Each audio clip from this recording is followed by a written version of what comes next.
Bienvenidos al podcast Mundo Forever sobre Smart Industries. Hoy tenemos el enorme placer de recibir a Armando Laína Marco, socio director de Sales for You Consulting. Bienvenido, Armando. Muchas gracias por invitarme a este podcast y un placer estar aquí con vosotros. Bueno, voy a contar un poco de tu pasado, a ver si no me equivoco. Armando lleva más de 30 años vinculado al sector de IT, es licenciado en informática por la Universidad Politécnica de Madrid, una gran escuela, y máster en gestión superior de empresas por el Centro de Estudios Ramón Areces. Ha desarrollado su trayectoria en compañías como Informática del Corte Inglés y ARX Soluciones. Actualmente, desde hace ya más de 18 años, ha sido emprendedor como socio director de Sales for You y ha participado y sigue participando actualmente en el desarrollo de negocio en el ámbito de los data centers para empresas tan representativas como Johnson Controls, Quark, ARX, Ampol, PGI, Huawei, Sierra 200, Steelnet, Intercom y recientemente para Forever Life. Además, Armando ha sido el impulsor de Spain DC, asociación que engloba las empresas más relevantes del sector de los centros de datos, y entre sus principales proyectos se encuentra el desarrollo de Digital Valley Spain. Y espero que nos cuentes un poquito de eso hoy.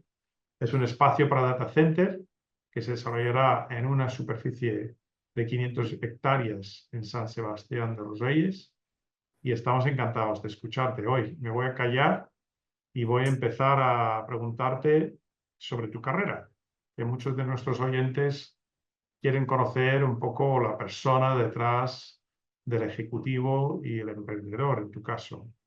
Tienes más de 30 años de experiencia en el sector de IT. Cuéntanos cuáles han sido los hitos más importantes en tu carrera que te han llevado a convertirte en socio director de Sales for You. Bueno, pues la verdad es que la vida está llena de hitos, pero la verdad es que los míos son duraderos pues porque mi carrera profesional, básicamente en estos 30 años, como bien comentas, pues he tenido mucha evolución, pero pocos cambios empresariales, porque yo empecé a acercarme al mundo de IT en Informática del Corte Inglés, como muy bien has dicho. Bueno, ni siquiera se llamaba así, se llamaba la División de Grandes Cuentas del Corte Inglés, donde era una compañía que nacía de buenas cabezas pensantes de aquella época, como José María Alonso, José Ramón Figuera, Esteban González.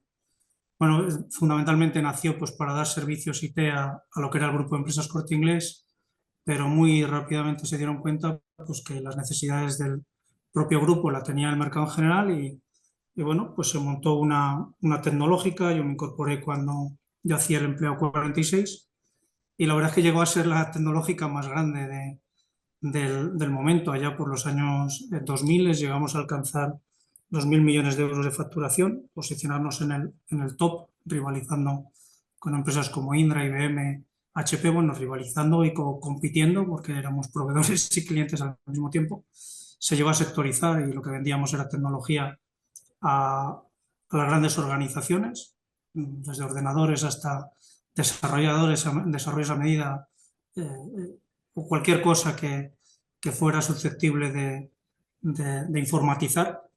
Y la verdad que en esa empresa empecé desde lo más bajo. Me dieron la oportunidad en administración recién terminada la mili y luego, como bien has podido decir, pues mis estudios se enfocaban a lo técnico y rápidamente, en un año y poco, pues ya pasé a pertenecer al Departamento de Ingeniería de Sistemas. Dentro de sistemas pues teníamos varias líneas de negocio y acabé alojándome en la parte de comunicaciones, y en el año 95 por ahí Pepe Alonso pues debió de pensar que era bueno para vender y me llevó para ventas y acabé dirigiendo el sector.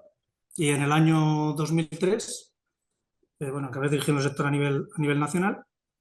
Y en el año 2003, pues la verdad que motivado por la juventud y por la inquietud, pues empecé a ver que el mundo se estaba transformando, que los clientes querían unas necesidades más de especialización, Al final el Corte Inglés era un gran paraguas de integrador donde todavía los márgenes eran importantes, pero yo veía que había muchísima subcontratación y que al final sí, el Corte Inglés contrataba grandes proyectos, pero al final nos apoyábamos en empresas pequeñas, muy especialistas, que eran los que acababan ejecutando los proyectos. Todos veíamos que los márgenes empezaban a bajar y que los clientes empezaban a querer arriesgar, pues contratando a esas empresas pequeñas especialistas, porque se dan cuenta que eran los que ejecutaban los proyectos al fin y al cabo. Y bueno, pues yo me lancé a una aventura que tuve pasos previos, ¿no? Pero muy pequeños, porque compré una participación de una compañía, de una empresa chiquitita, que la verdad que en un año y medio la multiplicamos por tres. Y yo dije, joder, pues si lo hacemos para los demás, ¿por qué no intentamos hacerlo para nosotros mismos? Y buscando un poco la especialización también en el ámbito de las comercializadoras. Yo tenía en la cabeza una empresa muy boutique, donde comercialmente, que pensábamos que era lo que mejor sabíamos hacer, pues que tuviera líneas de negocios de empresas muy especialistas, que fundamentalmente casi siempre, pues esas empresas especialistas, su mejor comercial y su mejor técnico es el propio dueño o el propio CEO, y tienen un techo muy bajito en el crecimiento, pues porque si ese hombre lo hace todo, pues no tiene tiempo para hacer más cosas. Bueno, pues decidimos montar una compañía, Luis y yo, pues eso de venta especialista. Eh, Al principio muy valientes porque decíamos, bueno, vamos a pedirle a los clientes que externalicen sus ventas, y lo que nosotros vamos a ofrecerle, pues lo mismo que podrían hacer en contrato laboral, pues hacerlo en contrato mercantil, pero que un equipo de personas les cueste lo mismo que un solo vendedor, y con las grandes capacidades que pueden tener un equipo de personas unidas, comerciales senior, con una metodología de trabajo. Y la verdad, pues que ahí empezó Sales for You, y a partir de ahí, pues llevamos ya 18 años de historia con muchas historias y muchas andaduras hechas en el mundo comercial, y, y sí, muy enfocados en tres líneas de negocio. Seguimos con una línea de negocio de IT, pues que no dejan de ser aplicaciones y venta de tecnología. Luego una línea también que tenemos muy enfocada al sector hospitalario, fundamentalmente a ámbitos muy críticos como pueden ser los quirófanos, las UBIs, las UCIs, las salas de resonancia, etcétera, y muy enfocado en el mundo del aire limpio, de la climatización y del filtrado del aire. Y luego, pues como estrella principal, aunque en el 2008 que empezamos con el mundo de los data centers, pues era un experimento, hoy el mundo de los data centers pues se ha convertido en nuestra principal línea de negocio, pues que nos ocupa pues alrededor del 70-80% de nuestra actividad comercial.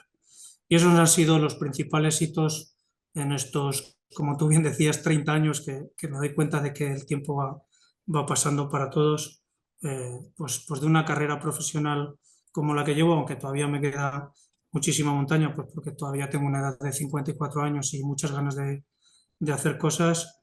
Y bueno, pues es un poco lo que nos ha dado tiempo a hacer, y lo que ofrecemos para las empresas y personas pues que quieren contar con nuestros servicios o con nuestra ayuda.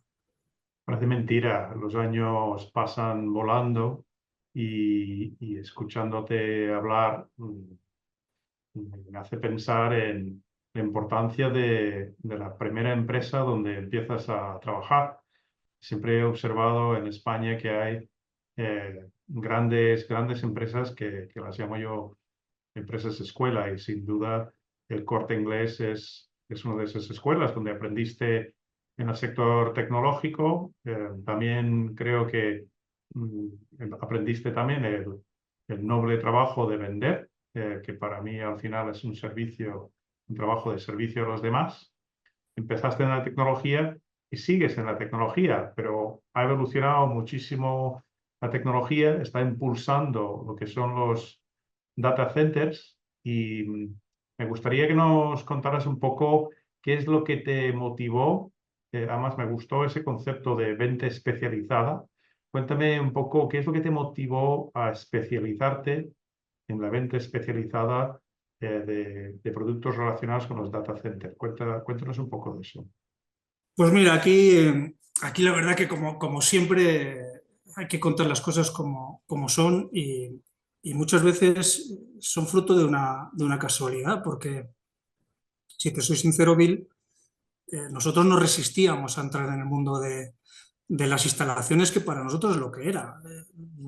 Data center ni existía en aquella época, eran el que tenía alguna sala IT un poquito más decente, pues le llamábamos CPDs, centros de procesos de datos. De hecho, ahí empezó mi carrera también en el Corte Inglés, porque yo se me olvidaba decirte que antes de entrar en informática al Corte Inglés tuve ahí una etapa en el Corte Inglés y además estuve ubicado en el supermercado y Mm. en el centro de proceso de datos, que el centro de proceso de datos de los centros comerciales eran aquellos sitios donde estaban las consolas, donde estaban las impresoras matriciales de los listados que le daban a cada uno de los gerentes de planta, pues para ver cómo iban las ventas. Y yo hubo una época donde me encargaba de recortar esos listados que eran en papeles sábanas, que tenía que ir con un carrito como en las películas, y yo iba cortando esos listados por departamento, y lo que iba era entregándole al cliente pues, sus sábanas para que vieran cómo iban sus ventas. Y eso eran los CPDs, los centros de procesos de datos. Eran salas donde había ordenadores, donde luego cuando ya más adelante en informática el Corte Inglés, pues yo fui técnico, sobre todo de redes, pues nosotros entrábamos en esas salas a, a montar los ordenadores, los routers, los hubs, los cables, las aplicaciones. Una sala donde había mucho desorden, donde hacía mucho ruido, donde había mucho frío. Y la verdad que nosotros en el 2006 o 2007, cuando empezamos con este mundo de los data centers, te digo que es fruto de la casualidad, porque todo lo motivó un buen amigo y es compañero del Corte Inglés, que era el director de tecnología de, de Vueltos Kluber, de la ley, que además le Mm. hago una mención especial a Roberto Morales, que en paz descanse, porque falleció ya hace unos años y era un gran amigo. Y este hombre, que nosotros trabajamos para Vuelto Kluber en la parte de aplicaciones, nos decía, joder, tenéis que conocer a una empresa de una persona que es un instalador, que se está metiendo en el mundo de las salas IT, de los CPDs, con una visión de optimizar eso. Los CPDs consumen mucha energía para climatizar. Y joder, nosotros la verdad es que le dábamos largas porque aquello nos parecía un poco de ensuciarse las manos, pero era tantas veces las que nos lo repetía Roberto, que al final pues accedimos a reunirnos con Javier, que era el dueño de una compañía que se llamaba RX, una instaladora pues muy especialista. Y este Javier, pues la verdad es que en esa reunión nos contó cosas pues que eran muy distintas a como las podía contar cualquier otro instalador. O sea, hablaba de eficiencia, hablaba de formación de los oficios, hablaba de la calidad de la ejecución, donde eran ambientes que se parecían a las salas limpias de los hospitales, porque en esos ambientes convivían ordenadores donde no se podía hacer polvo, donde el personal que entraba en esas salas tenía que ser muy cualificado, desde el que barre hasta el que hace una intervención en tensión. Y la verdad que este hombre fue el que motivó que nosotros pues viéramos un poco ser el vendedor de sus ideas. Sí que es cierto que fuimos con prudencia, porque le dijimos, mira Javier, lo que nos cuentas nos parece muy bien, pero joder, nosotros vamos a ver si te podemos ayudar desde el punto de vista comercial, y lo que vamos a hacer es, en el fondo de comercio que tenemos, vamos a preguntar a los directores de tecnología o los directores de facilities. Todavía, bueno, no eran todavía no les llamamos ni siquiera facilities, le llamamos servicios generales. Están pensando en hacer este tipo de remodelaciones, o están pensando incluso en externalizar sus centros de procesos de datos, porque en aquel momento Javier ya nos hablaba de los data centers profesionales como Global Switch, como Intersion, como Telvent, que ahora es Equinix. Y la verdad es bueno, pues nos fuimos de allí con la lección muy aprendida, empezamos a preguntarle a los directores de tecnología, y todos nos decían que sí, que tenían pensado que en sus planes de gasto pues estaba el remodelar o externalizar el centro de proceso de datos. Y bueno, pues recuerdo que le dijimos, mira, Javier, vamos a hacer una cosa, durante 3 meses vamos a trabajar gratis, porque además estábamos en el final de año y nosotros ya no teníamos capacidad para dar el mismo servicio que le dábamos a los demás si no nos hubiéramos dimensionado. Y la verdad que pues esto fue en octubre, en el mes de diciembre. Ya teníamos una foto clara de lo que podía pasar o de lo que nos podíamos comprometer, y tuvimos encima la suerte de que nos encontramos con un proyecto que hoy en día, hoy en día ese proyecto pues ha sido clave para mí de muchísimas cosas.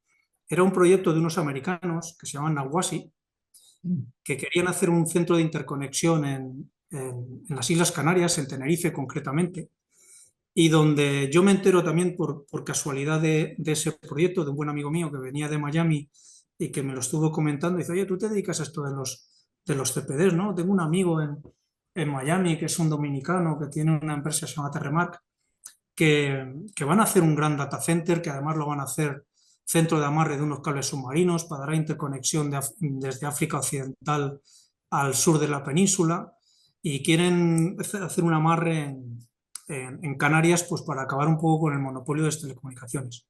No, pues joder, a mí me presentó por correo electrónico, se me ocurrió un sábado contestarle. Este hombre se llama Guillermo More, y el hombre pues me contestó, me posicionó en el proyecto con la gente que en aquella época pues llevaba el proyecto en el Cabildo de Tenerife y en el ITER, en el Instituto Tinerfeño de Energías Renovables. Me acuerdo que mi primer interlocutor fue Javier Héctor Lloret.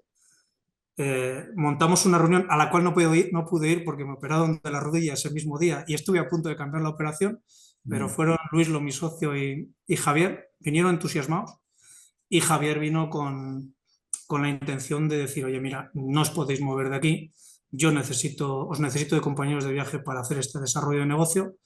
Y la verdad, pues que en enero empezamos ya de manera proactiva con un contrato. Me acuerdo que en el 2009 nos hinchamos a hacer reuniones. La verdad que ese año en facturación fue pequeño, porque en el 2009 facturamos solo 600.000 euros, pero la verdad que dejamos todo sembrado, porque en el 2010 ya pasamos de 600.000 euros a 11 millones de euros en el 2010, 22 en el 2012, y bueno, porque luego Javier vendió la empresa, pero los planes eran brutales, que luego pues un poquito más adelante pues hablaremos de cómo fueron esos planes, y porque es lo que nos ha llevado hasta aquí. Y eso es un poco fue la historia real de por qué Salesforce se fija en el sector de los data centers. La verdad que en aquella época, pues darle las gracias a Javier, aunque luego después la verdad que Javier no se portó del todo bien con el sector y vendió la empresa y tuvo que salir del sector, pero la verdad que a nosotros nos dejó formados y nos dejó en el camino que estamos hoy. Mencionas mucho la palabra casualidad y las casualidades de la vida que nos llevan por un camino. En un discurso de Steve Jobs, seguro que lo has escuchado, que se llama Connect Dots, que yo creo que básicamente la idea es esa, de que la vida tiene sentido cuando miramos hacia atrás y vamos contando nuestras historias, y bueno, pues parece que todo tiene sentido, tal y como lo has contado. Una cosa que me gusta para conocer mejor a las personas es, me gusta saber un poco qué es, o sea, por supuesto que conocer a las personas a través de lo que les hace sentir orgullosos, sus logros, pero también me gusta conocer a las personas a través de los momentos difíciles y los desafíos que se han tenido que superar. Entonces, cuéntanos un poco cuáles han sido los mayores desafíos y logros en tu carrera hasta hoy. Pues mira, Bill, yo, si te digo la verdad, mi principal desafío en la vida, y probablemente esto me venga pues desde pequeño, es no defraudar a las personas. O sea, eh, al final, para poder avanzar tienes que comprometerte, tienes que ir marcándote objetivos, aunque es verdad que los objetivos pues los intentamos marcar de manera lineal, pero muchas veces tienes que ir dando giros, pues para evitar las turbulencias que van sucediendo en el camino. O sea, el más eficiente es ir recto. Si yo quiero ir de Madrid a Barcelona y llevo un avión, pues seguramente lo más eficiente es ir recto, pero si soy el piloto de ese avión, pues muchas veces tendré que salvar tormentas, turbulencias, etcétera, etcétera, etcétera. Pero el desafío importante para mí ha sido todos los compromisos que hemos ido adquiriendo, algunos muy pensados y otros no te queda más remedio a veces que decir, pues mira, por mis capacidades voy a intentar hacerlos y nunca perdiendo de vista que te has comprometido y que has marcado un objetivo. Ese es el principal desafío que me he marcado que nos hemos marcado en nuestras vidas, que ha sido el no defraudar a las personas que confían en nosotros, tanto en lo personal como en lo profesional. O sea, lo tengo muy claro tanto en la vida personal, no quiero defraudar a mis padres, no quiero defraudar a mis hermanos, a mi familia, a mi mujer, a mis hijas, a mis amigos, pero en la vida profesional tres cuartos de lo mismo. No quiero defraudar a nadie con el que me comprometo, me da igual sea quien sea, me da igual sea el que barre o sea el que dirige la compañía, pero si establecemos un compromiso, no quiero defraudarle. Y quiero devolverles, y es otro desafío para mí, justo lo que me han dado, porque es verdad que yo hablo mucho de casualidades, pero la casualidad ha sido encontrarme con muchas personas que muchas veces la vida es más fácil de la que la hacemos, porque basta con escuchar. O sea, yo me acuerdo, y te voy a dar nombres porque los tengo en mi pensamiento de manera constante, ¿no? Yo cuando me acerqué al mundo de los data centers, por no hablar de mi vida anterior, pues vaya, yo me acuerdo que nosotros hacíamos una venta y llegábamos a la oficina y la gente se quejaba del cliente, ¿no? Joder, qué pesado es Pedro Muñoz de Global Suite, que todo el día está quejándose de si hacemos polvo, de si hacemos ruido. Y yo decía, pues si este hombre, Pedro Muñoz, de Global Switch, que es un director de operaciones como la Copa Un Pino, que tiene su edificio que se puede comer sopas en el suelo, como dice mi madre, y está preocupado por esto, será por algo. Luego, claro, luego te das cuenta que es que el polvo es uno de los mayores enemigos de un centro de datos, pues porque es tanta tecnología la que hay ahí que el propio polvo la puede corroer o incluso puede opacar filtros de sistemas donde los sistemas de gestión o de monitorización de las salas pues, pues son capaces de falsear alarmas que no existen, pero que las pueden dar, y esto es lo del pastorcillo mentiroso, ¿no? Que viene, que viene, que viene, y si dejas de hacerle caso, pues un día viene y no le habías hecho caso, ¿no?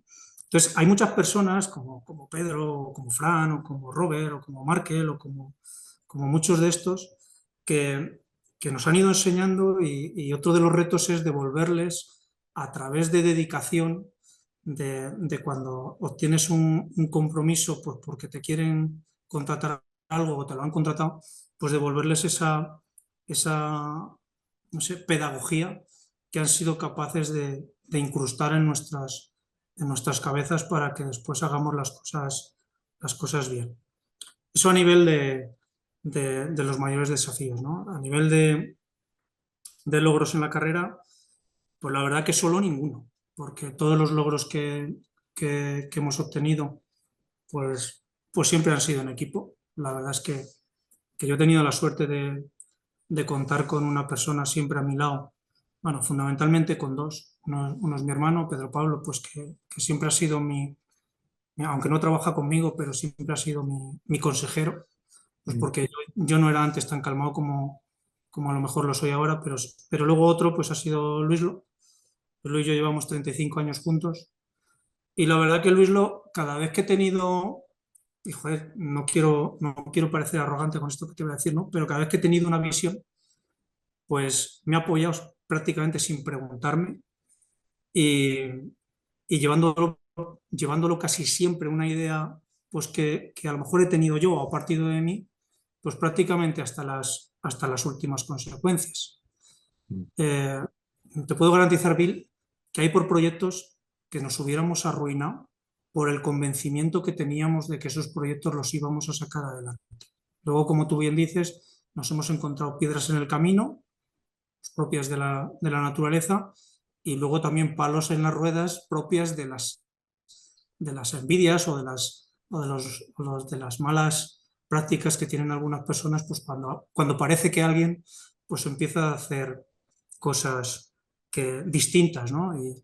Y es verdad que a veces a nosotros se nos han ocurrido pues ideas, pues sí, como por ejemplo una asociación como Spain DC, pues sí, se me ocurrió un día, luego si quieres saberlo te cuento por qué se me ocurrió.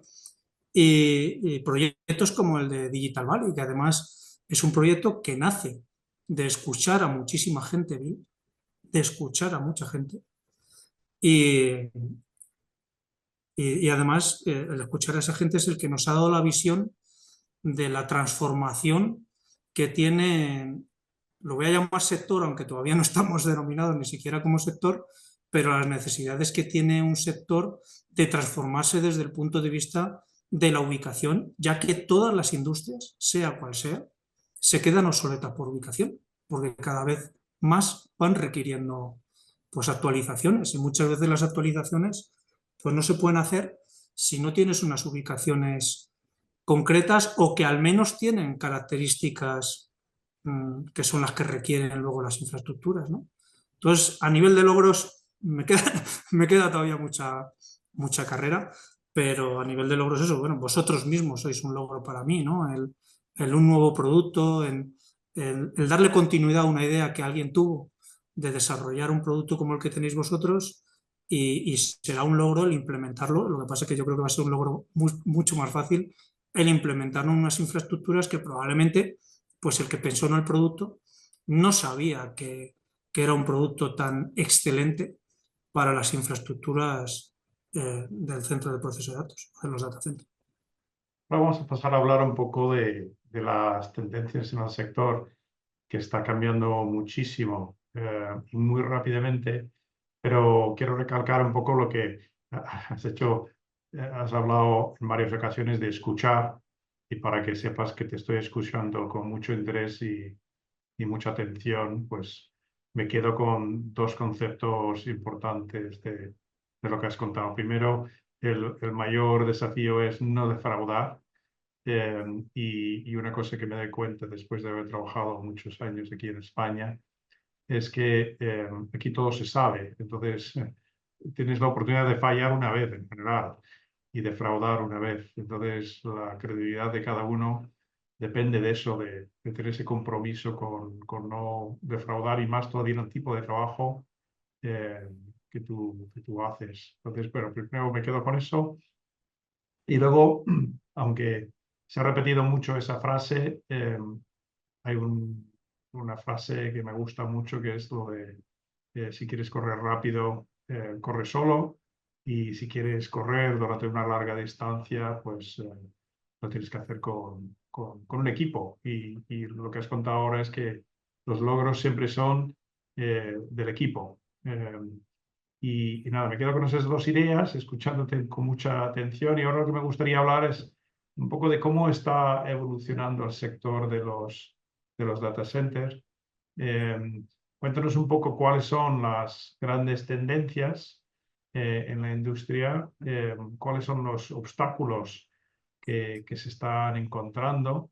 Y también cuéntanos un poco cómo se está posicionando Digital Valley Spain, cómo ha aparecido en escena, eh, tu papel en todo aquello. Cuéntanos un poco de todo esto. Bueno, la verdad es que hablar de tendencias en el mundo de la digitalización, pues hombre, ahí te la juegas un poquito, pero no me importa porque creo que el día a día me ayuda a poder ya tener una opinión. Y la verdad es que mis tendencias están muy avaladas porque, como te decía antes, hablo con muchísima gente especialista, hablo con muchísimos clientes y al fin y al cabo son los que me dan los ingredientes. Luego es verdad que yo lo meto en la coctelera y intento dibujar el plato de la manera que creo que creo que más va a gustar. Eh, si quieres hablamos un poco del pasado hasta ahora para que, para que me ayude a explicarme también. Mira, yo cuando llegué al mundo de los centros de proceso de datos o de los data centers, Interxion, lo que hoy en día es Digital, era un edificio que anteriormente, y fíjate para que veas las casualidades de la vida, En los años 87, 88 era el taller de composturas del Corte Inglés. Era donde el Corte Inglés llevaba la ropa a arreglar. Tú te ibas al Corte Inglés, te comprabas un pantalón y cuando lo iban a meter, pues allí estaban las personas que, que, que arreglaban esas prendas. Y lo sé porque, como te he dicho, cuando yo trabajaba en tienda, en expedición, alguna vez me tocó ir con ese camión que llevaba las prendas a descargar, que había allí un muelle, que es donde está ahora la puerta, que recepcionaban las prendas. Posteriormente, ese edificio fue una rotativa de impresión de Zubiri y posteriormente, pues me imagino que Intersion compró ese edificio, me imagino que Robert Asing compró ese edificio y con el ánimo de readaptarlo a un data center. Y además ahí aprendimos todos, porque joder, allí para meter las cachomáquinas que hay que meter de UPS, de clima, de grupos, había que estar todo el día tirando paredes y parando tráfico para subir cosas a cubierta, recreciendo estructura, fortaleciéndolo, pues porque era un edificio preparado para un determinado peso por metro cuadrado en forjados y hubo que recrecerlos. Y fíjate tú, hoy es un data center de primer mundo, de primer nivel, un tier 3 que jamás ha hecho un cero. Por lo tanto, imagínate lo bien que hubo que trabajar allí para que una infraestructura tan colmatada ya no haya tenido nunca un cero eléctrico, por lo tanto no haya tenido nunca, no haya dejado nunca de dar servicio. Y a mí siempre Intersion, aunque Robert no lo sepa, siempre me ha enseñado muchísimo porque, joder, pues hemos pasado de un edificio que era otra cosa, y además otra cosa muy dispar. Luego en el MAT 2, pues ya construyó el edificio y ya lo hizo de otra manera. Y luego el MAT 3, MAT 4, un día llegará el MAT 5. En aquella época también las diferencias entre Global Switch y Intersion, entre Markel y Robert, siempre era que Global Switch había hecho un edificio para ser un data center y que Intersion no había sido concebido para ser un data center. Fíjate, fíjate qué pocas diferencias tenían, que lo único que se comparaban es que uno había hecho un edificio para que fuera un data center y otro había hecho de un edificio había hecho un data center, ¿no? De un edificio existente había hecho un data center. Y ese era lo que se les ocurría a ellos decir para tener una competitividad comercial.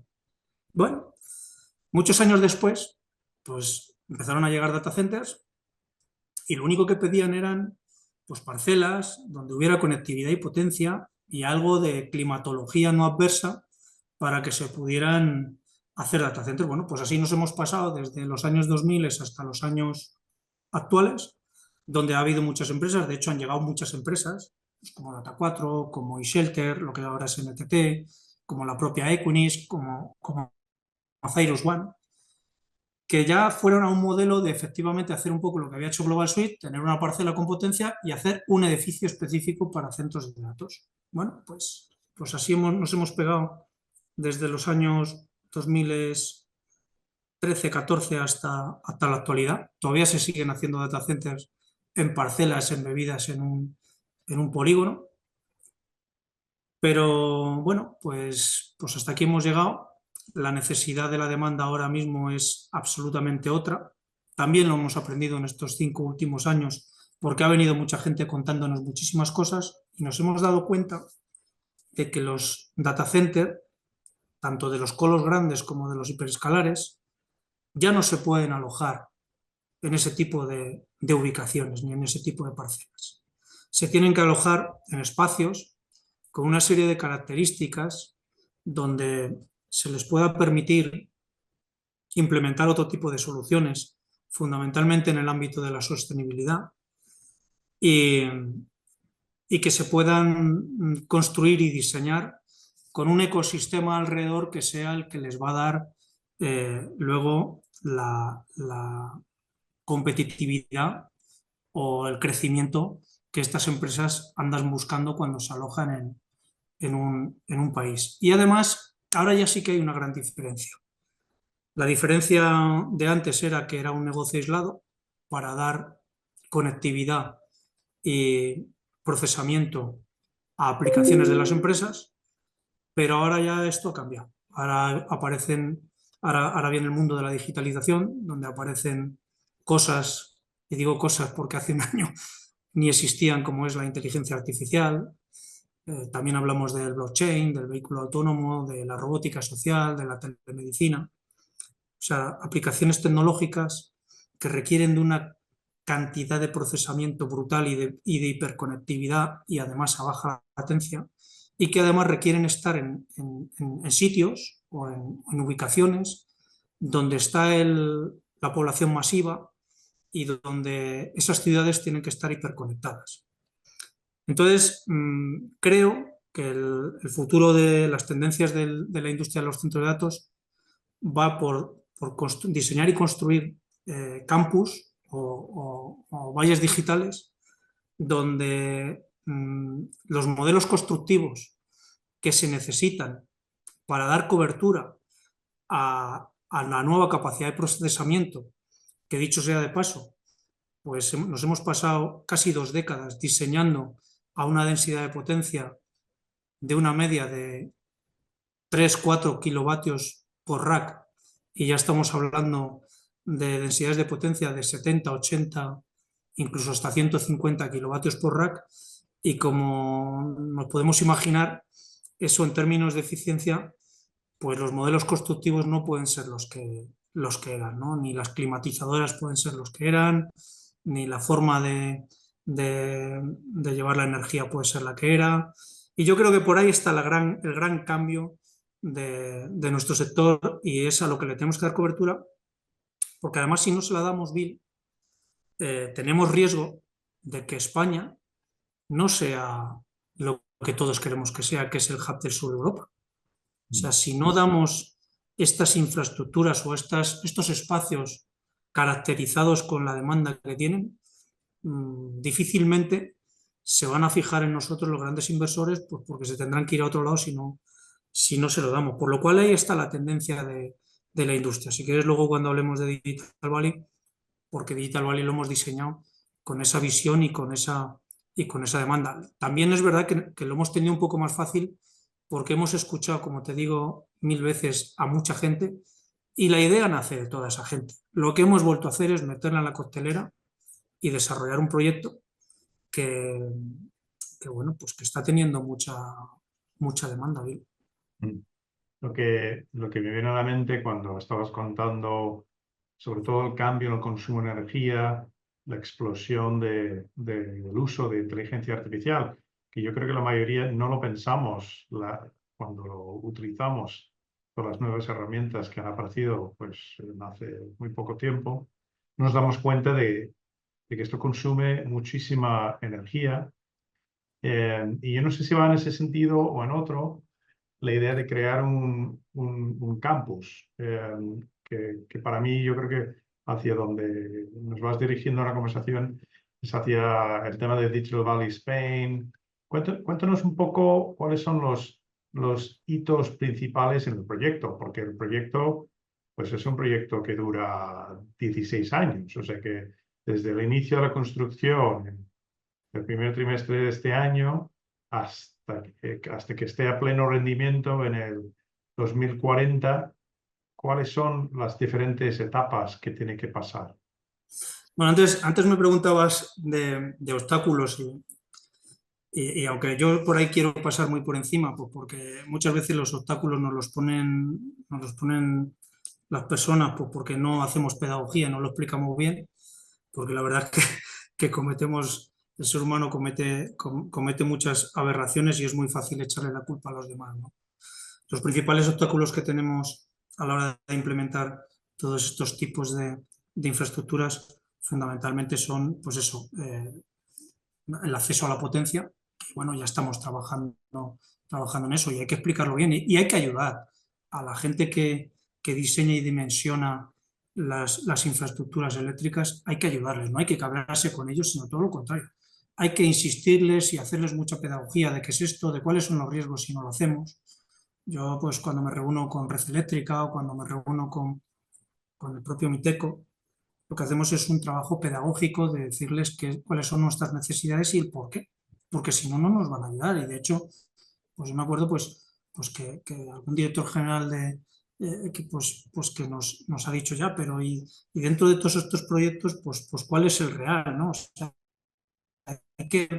tenemos que entenderles pues que para ellos no es fácil tomar una decisión, pues porque no pueden hacer barra libre para todo el mundo, porque también hay mucha especulación.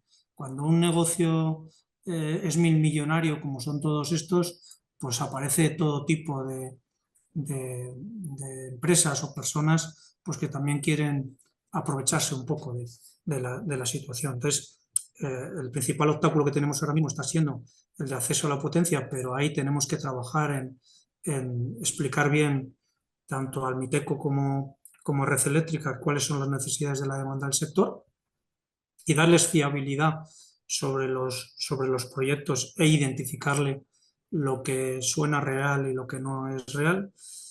Y luego, pues otro de los principales obstáculos que tenemos es la propia burocracia de la administración. Aquí sí que es verdad que estamos llenos de burocracia. También estamos haciendo lo mismo, hacer un trabajo pedagógico, pues para que la propia administración eh, sea, sea consciente de la que nos estamos jugando, porque, como te decía antes, esto es una infraestructura, la infraestructura que va a mover el dato, y podemos hacer un símil del dato de muchas cosas para que la gente lo entienda. El dato puede ser un símil a un pasajero que vuela en un avión para ir al sitio de destino. El dato puede ser el agua que se recoge de un manantial, que se lleva a unos depósitos y que se canaliza para que llegue a un grifo y lo abras y salga. Pues aquí lo mismo, si no tejemos esa infraestructura para que el dato llegue a cualquier punto donde lo va a requerir y que a partir de ahí sucedan cosas, pues, pues el país no se desarrollará lo que se tiene que desarrollar y es una gran oportunidad, ¿no? Entonces, ahí vemos los obstáculos y los riesgos que tenemos y ya te digo, la única manera que tenemos de salvarlos es ayudando a esas personas que tienen que tomar decisiones y que ocupan cargos o puestos en administraciones o en empresas relevantes, o para que entiendan muy bien lo que nos estamos jugando como país. Y, Sí, sí, sí, perdón. claro. No, no, te iba a preguntar sobre la innovación, que era otro tema, o sea que has contado algunos retos que nos vamos a encontrar.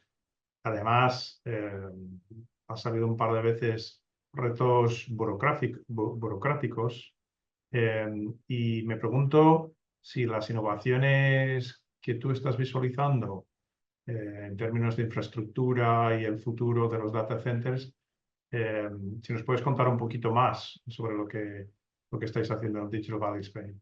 Sí, mira, aquí la clave fue analizar desde el punto de vista de ubicaciones, a partir de el secreto de la Coca-Cola aquí está en una matriz que llega a mis manos pues por un encargo, y donde yo me doy cuenta, bueno, de hecho cuando me hacen el encargo o me llaman para hacerme el encargo, yo digo, pero ¿por qué me llamáis a mí si aquí en este país hay empresas como Quark, como PQC, como PGI, como Econ, como un montón de ingenierías que saben un montón de esto?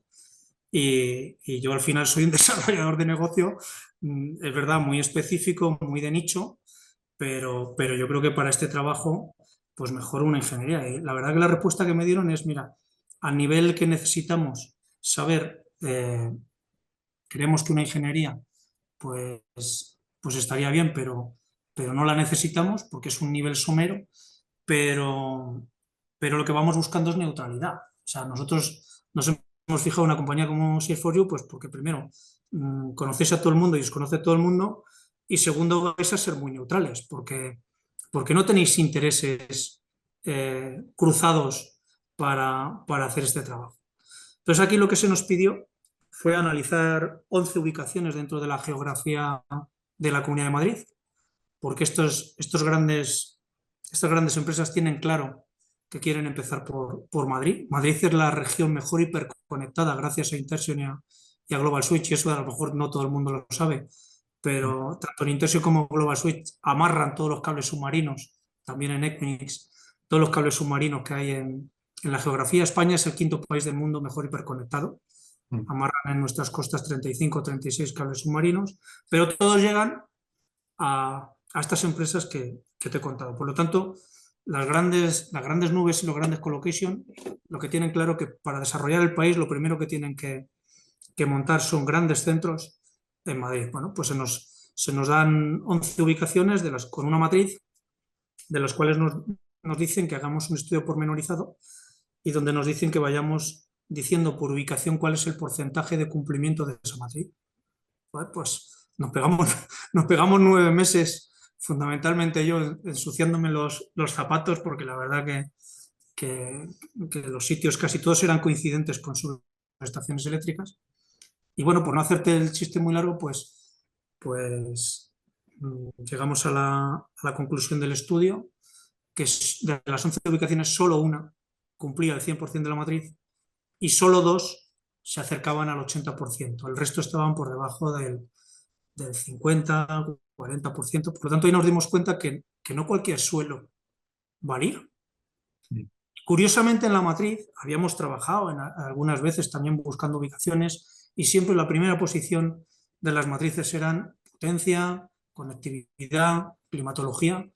Y lo que sí que nos dimos cuenta en esa matriz es que la primera posición no era la energía ni la conectividad, era la capacidad de crecimiento.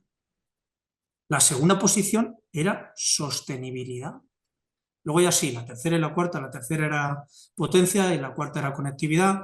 Y tú fíjate que la sexta o por ahí eran eh, eh, seguridad jurídica y política. Mm. O sea, nos dábamos cuenta a medida que íbamos trabajando, nos dábamos cuenta de muchísimas cosas. Bueno, pues hubo que hacer también luego pues, un análisis de todas las infraestructuras que tenían esas zonas y ahí es donde ya sí que nos dimos cuenta que, que el ámbito tenía que ser grande porque estas empresas valen lo que son capaces de crecer. Y te voy a poner un ejemplo para que todo el mundo lo entienda. Si yo le pido ahora al mejor director de tecnología de la mejor empresa de este país que cómo van a ser los ordenadores o los portátiles o los servidores dentro de 5 años, no me lo va a saber decir. Lo único que va a hacer es comprar el de última generación. Pues aquí lo mismo. A mí aquí estos señores me explicaron que sus empresas valían lo que eran capaces de crecer. Y si te das cuenta, antes hablábamos de la densidad de potencia que estábamos en 3, 4, 2 kilovatios por rack y ahora estamos en 70, 150. Por lo tanto, imagínate si necesitaban ámbitos grandes. La segunda era, y que además me llamó muchísimo la atención, era sostenibilidad. Joder, ¿qué era eso? Pues la sostenibilidad no era ni más ni menos, pues que el sector de los data centers tiene un compromiso con la sostenibilidad brutal. Lo primero que me explicaron es que los data centers se querían alojar en los espacios, ya que tienen que ser aledaños en las ciudades, como un buen vecino, y que por lo tanto, como buen vecino, tenían que entrar aportando cosas y aportando cosas sociales. Y dentro de esas cosas sociales, lo primero que tenían que hacer era recoger su propia basura. Y la basura de un data center, ¿qué es? El calor.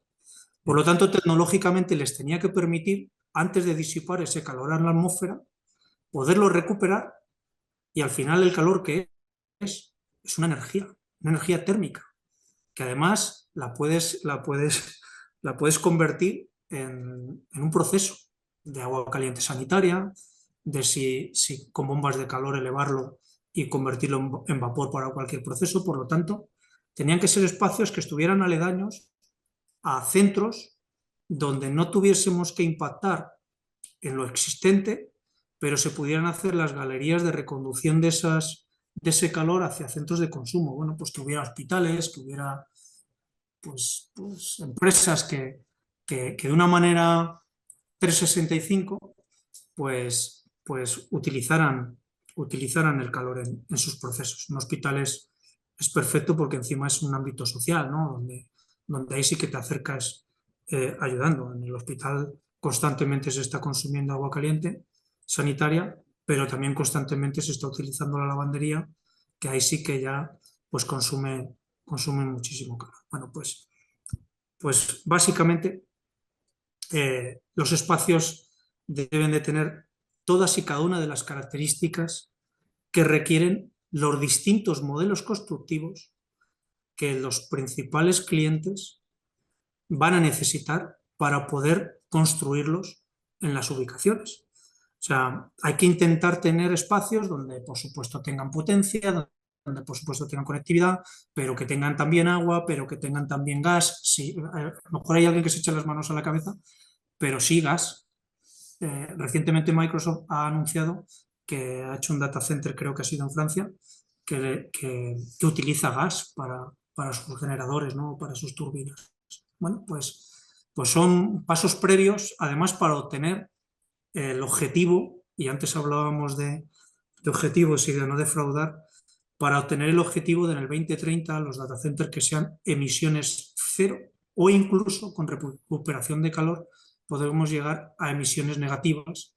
Y no solamente fijándonos en el PUE, ¿no? Que es al final el consumo añadido que utilizan las climatizadoras para climatizar los espacios de las salas IT dentro de un data center, sino también el QE, que es el bajo consumo de agua, y el WUE, que es el bajo consumo de emisiones. Por lo tanto, todo eso metido en una coctelera vil, y como podrás entender, pues nos hemos pegado muchos años buscando esos espacios pues para que los clientes como Amazon, como Google, como Microsoft, como Meta, como IBM, como Oracle, como todos los que tengan que venir, no tengan excusas de que nuestro país le está preparando las ubicaciones para que ellos se puedan albergar. Si a todo eso lo aderezamos con que tenemos la infraestructura eléctrica más sólida y potente de Europa, la energía renovable más masiva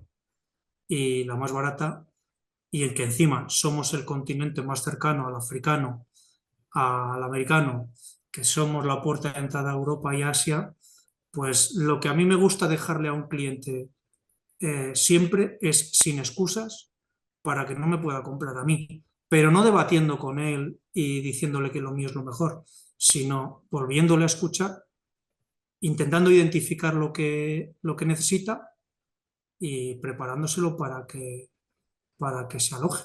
Yo siempre a la administración le pongo un ejemplo. Me acuerdo que cuando me senté con un alto cargo del gobierno, me decía, bueno, Armando, pero es que en España hay muchas ubicaciones que, que pueden darte fuera de Madrid lo que necesitas. Y yo le digo, ya sí, pero es que los clientes quieren Madrid.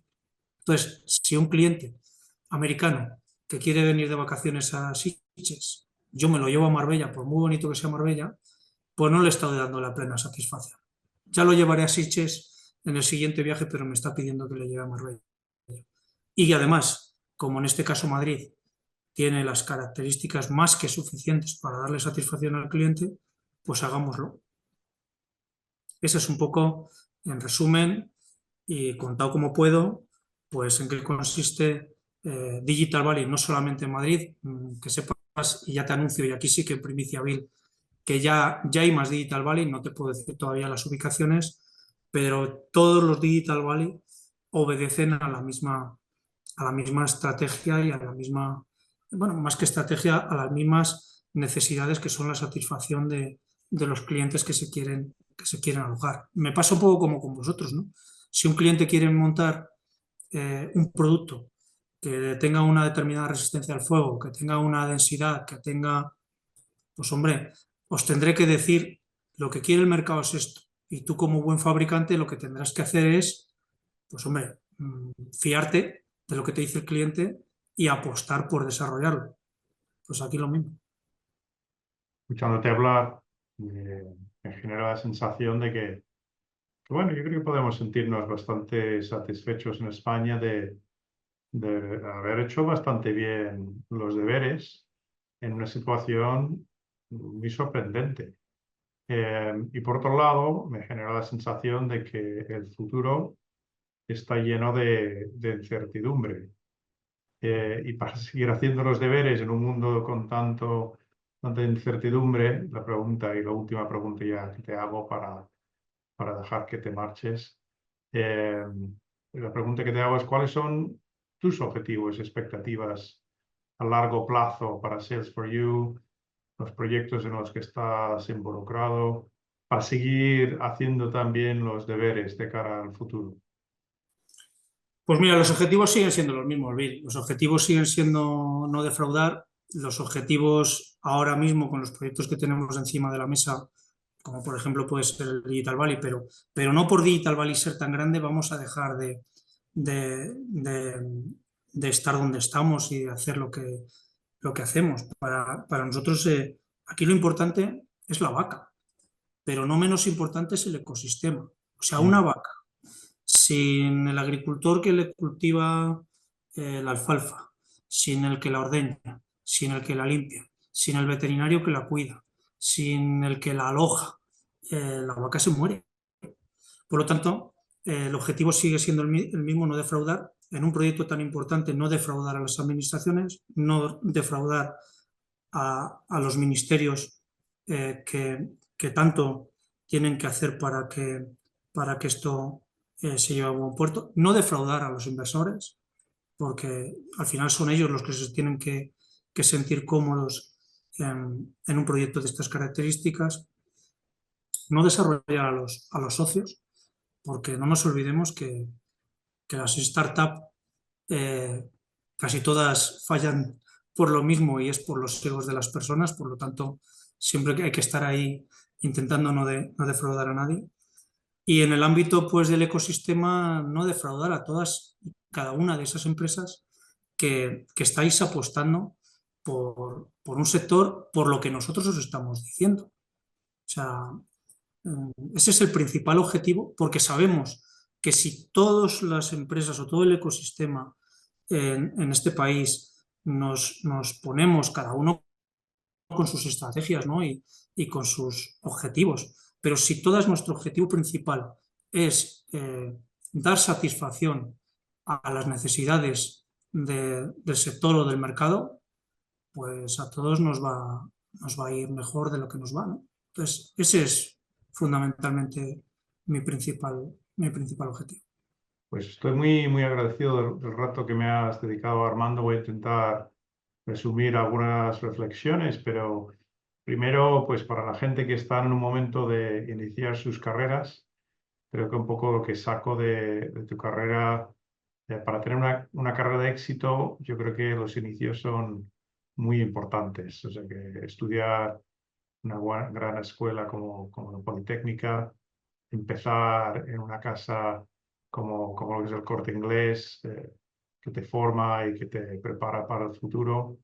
Yo creo que son, ¿no?, parte de la reflexión. Luego, eh, saber tejer las casualidades de la vida para que tengan sentido en un proyecto de toda tu carrera, yo creo que es una habilidad muy, muy importante que tenemos que desarrollar.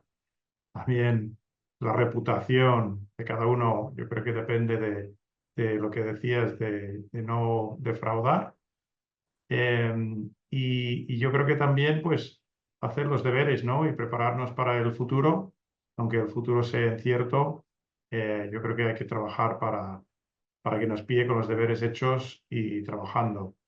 Te doy muchas las gracias, Armando. Ha sido un placer charlar contigo. Vas a tener que volver para contarnos los detalles de Digital Valley, pero será un placer si tú estás dispuesto a volver a tenerte con nosotros. Sí, la verdad es que tenemos compromisos con la administración fundamentalmente regional y local de no divulgar el proyecto en su amplitud y por lo tanto pues tampoco te puedo dar muchos más datos, pero por supuesto en el momento que ya pues el proyecto sabes que ha tenido una aprobación de la solicitud del PAR ya por la administración, estamos embebidos ahora mismo en el desarrollo del mismo, pero en el momento que podamos dar pasos y podamos ir contando más cosas, pues será un placer contarlo y compartirlo con todos vosotros. Pues contamos con ello. Un fuerte abrazo. Muchas gracias. Realmente bien, muchas gracias a vosotros.